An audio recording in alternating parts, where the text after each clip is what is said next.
Morjesta pöytään. Se olisi Apassilla asiaa pitkästä aikaa. Ville vähän uhkaili, että hän ei tule koskaan menemään tai koskaan katsomaan kyseistä elokuvaa nimeltä Mandalorian ja Grogu.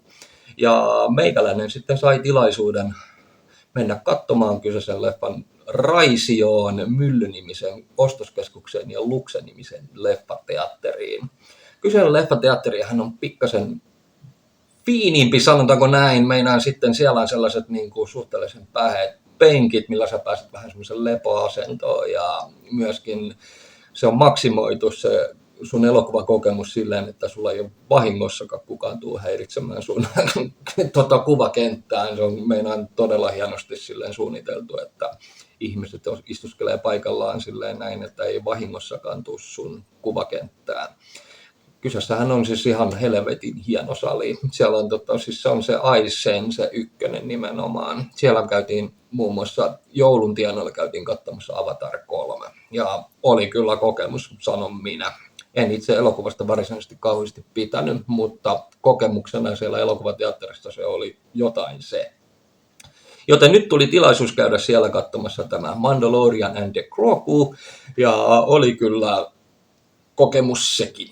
Käydään eka vähän sitä juonta läpi. Eli Mandalorian, hänhän on siis tämä palkkiometsästäjäukko, joka siis seikkailee tuolla eri paikoissa tämän Grogu-nimisen. Onko se Joda-sukuun, kun se nyt kuuluu? Baby Jodaksi hän siellä netin ihmeellisessä maailmassa sitä haukkuu. Ja sen kanssa hän seikkailee paikasta toiseen. No hän saa sitten tehtäväkseen tässä semmoisen, oliko se komentaja Coin-nimisen tyypin, niin pitäisi saada hänet kiinni, koska hän on kidnappannut Hutin sukuun kuuluva, tai Jappate Hutin pojan, Rottate Hut, niin hänen pitää niin kuin se sitten myöskin palauttaa tuolle Hutin suvulle. No hänhän sitten löytää sen Rottate Hutin, hänestä on tullut semmoinen gladiaattoritaisteluiden semmoinen suuri tähti, että hän on velkaa semmoiselle Juno-nimiselle äijälle, että hänellä on enää yksi ottelu sille jäljellä, ja sitten hän pääsee niin kuin lopullisesti vapaaksi, ja hän saa niin sanotusti tehdä ihan mitä hän haluaa. No, Mandalorian hän haluaa sen viedä sinne Hutille takaisin, koska hänelle se tehtäväkseen annettiin. Ja no hän ei siihen sitten suostu, sieltä sitten otetaan vähän matseja sun muuta. No, pitemmän kaavan päällä hän sitten menee niin, että se haluaa alkaa viemään sitä Rottate Huttia takaisin sinne huttimaailmaan, kunnes alkaa selviämään, että siellä kun näitä hutteja johtaa semmoinen kaksoset, niin nehän haluaa sitten niin kuin pitää vallan siellä, ja Rottate Hutti sanoo, että hänet tullaan kyllä tappamaan siellä, että ihan sama viekö sen niin kuin hänelle, että hänet sinne huttimaailmaan, että hänet tullaan kyllä murhaamaan siellä, että että hän tekee mitä vaan, että hänet päästäisiin pois. Ja samalla sitten selviää, että se Juno-niminen tyyppi, kenelle se Rottate Hut oli velkaa, niin on myöskin se komentaja Coin. Ja sitten hän menee sinne takaisin ja otetaan se Coin haltuun ja bla bla bla. Mä en viitti alkaa liikaa spoilaa, koska muutaman kerron teille koko tämän leffan. Mutta sen verran mä nyt tästä leffasta sitten sanon, että tämä voi jakaa niin kuin kahteen osaan. Eli kun tuon leffan nimihän on Mandalorian and the Grogu, niin ensimmäinen puolisko kuuluu Mandalorianille ja toinen puolisko elokuvasta kuuluu sitten Grogulle. Se Mandalorian puolisko on täynnä toimintaa, seikkailua, taisteluita, ja toi Grogun puolisko on sitten semmoista hiippailua, vähän semmoista jännitystä, ja samalla sitten avataan vähän Baby Yodan meininkiä, eli sen Grogun, että kun hän harjoittelee näitä voimia sun muuta, niin että hän tässä sitten vähän niin kuin avataan vähän sitäkin puolta vähän enemmän. Niin, siis Mandalorian-sarja, tai Mandalorian elokuva, tähän perustuu siis tähän Disney Plus-sarjaan, mikä taisi olla, oliko tämä nyt ensimmäinen, kun Disney osti Star Warsin oikeudet, niin sitten ensimmäinen teos, mikä tuli ulos Disneyltä, taisi olla tämä.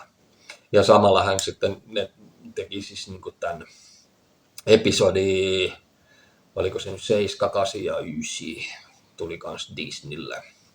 Ja sitten samalla niitä tehtiin, niin sitten tämä sarja oli. Tulihan sieltä sitten sivuelokuvia, tämä Rogue One ja Solo.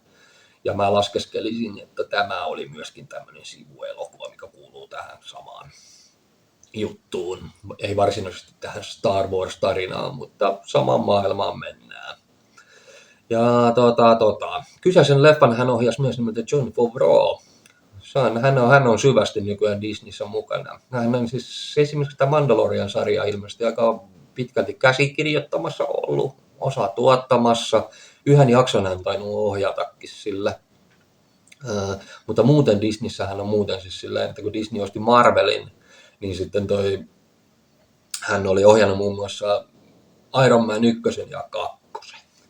Ja live actionit tuosta Viidakon kirjasta ja sitten oliko Leijonan kuninkaastakin taisi olla.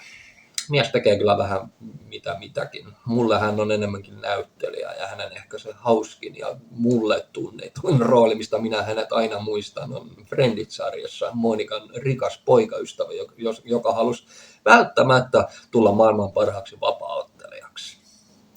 Tiedät, se tarina ei päättynyt hyvin siihen, mutta kuitenkin.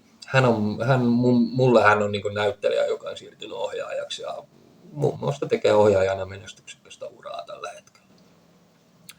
No mitäs tästä leffasta sitten muuta pitäisi sanoa? Ensinnäkin se eka puolikas on tosi hyvä. Tykkäsin todella paljon, että se maailma oli yllättävänkin paskanen silleen, että se ei ollut mikään semmoinen. Mulla on aina Star Warsit ollut jotenkin semmoisia kiiltokuvamaisia maailmoja, mitä tuossa on, niin se oli jopa vähän semmoinen paskamainen ja silleen. No Mandaloriania, eli sitä Mando esittää toi Pedro Pascal. Se on kyllä viime kesänä, mitä me laskettiin, mutta olisiko se 4 eri elokuvassa piipattanut ja ollut isossakin roolissa, mutta kyseessä on suhteellisen haluttu näyttelijä ja hänhän sitä Mandoa on näytellyt ihan alusta asti. Ja hyvin hän sen vetää. Kauheasti hänen naamaa ei näy, oikeastaan yhdessä ainoassa kohtauksessa. Näkyy mun mielestä hänen naama. Muuten ei kauheasti näy. Ehkä 5 minuuttia yhteensä. Muuten se on sen kypärän alla ja möllöttää ja puhuu silleen sumeella äänellä. Mut jees. Mitäs muuta mä olisin tässä nyt mieleen? Ensinnäkin, ja sitten mä tykkäsin myöskin se, että se maailma oli viety aika Blade Runner-maiseksi. Että mä olin vähän sillä, että wow, että mitäs tää Blade Runner, että miten ne on niinkin samankaltaiset maailmat tehnyt. Ja mun mielestä se oli hieno, että siihen suuntaan mentiin. Ja sitten toinen asia, mistä mä pidin, että se alleviivasta Blade Runner-maailmaa nimenomaan se musiikki, mikä tähän oli tuotu. Että tämä ei ollut semmoista ilvasta sinfonia taistelumusaa, vaan tämä oli ihan aidosti 90-luvun niin kuin synthwaveä tuotu tähän näin. Ja mä en muista, kuka se äijä, joka ne musat oli tähän tehnyt. Oliko se mun mielestä se joku ruotsalaistaustainen? Saattoi olla joku ruotsalaiskuuloinen nimi ainakin sillä oli. Mutta että se oli tosi hienosti tähän tuotu ja mun mielestä se just, että tätä lähdettiin ihan aidosti yrittää viedä ihan täysin uusille urille.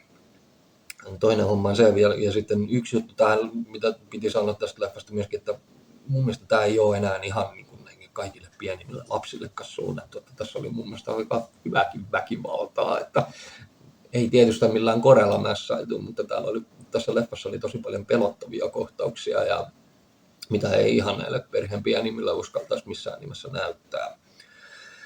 Sitten mikä piti mainita oli se myöskin, että Favreau on kyllä todella iso elokuvafani ilmeisesti. Ja siis elokuvien fani. Esimerkiksi se luolakohtaus. Tässä on semmoinen luolakohtaus, missä Mando tappelee tuommoista käärmettä vastaan. Se oli aika pitkälti, mulle tuli mieleen semmoinen leffa kuin Army of Darkness, missä on myös semmoinen, missä se tappelee demoneita vastaan siinä luolassa, niin mulle tuli ihan samanlaiset vipat siitä. Mä olin, että wow, että nyt on.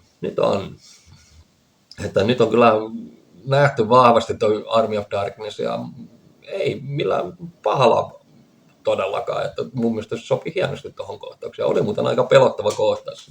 Se oli yksi niistä kohtauksista, mitä mieltä mä oon, että minkä takia lapsille tätä ei missään nimessä pitäisi näyttää. Sitten sitten eräs toinenkin leffa, siinä on tämmöiset karvapallerot, kenen kanssa se ystävystyy, tämmöiset karvaörkit, jotka on vähän semmoisia evokmaisia, niin se ystävystyy toi Grogu, eli tämä Jodan sukuun kuuluva Baby Yoda, niin ystävystyy niiden kanssa, niin niiden ulkonäkö oli aika lailla suoraan haettu semmoista leffasta kuin Flight of the Navigator, joka oli myöskin muun muassa Disneyn elokuva. Mun mielestä tosi armottomasta. Mä olin sitä, wow, että kyllä. Että mä en tiedä, tajusko muut sitä, mutta mä ainakin omasta mielestäni pongasin ne aika hyvin sieltä.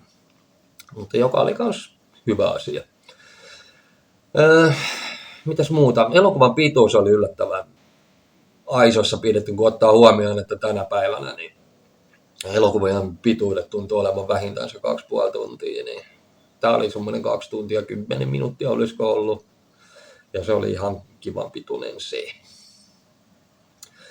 Mutta tosiaan, että mä en tiedä, tuunko mä tätä elokuvaa koskaan katsomaan esimerkiksi niin kuin suoratoistosta telkkarista kuin koskaan. Että tää leffa on nimenomaan semmoinen leffa, joka vaatii tämmöinen iSense-tyylisen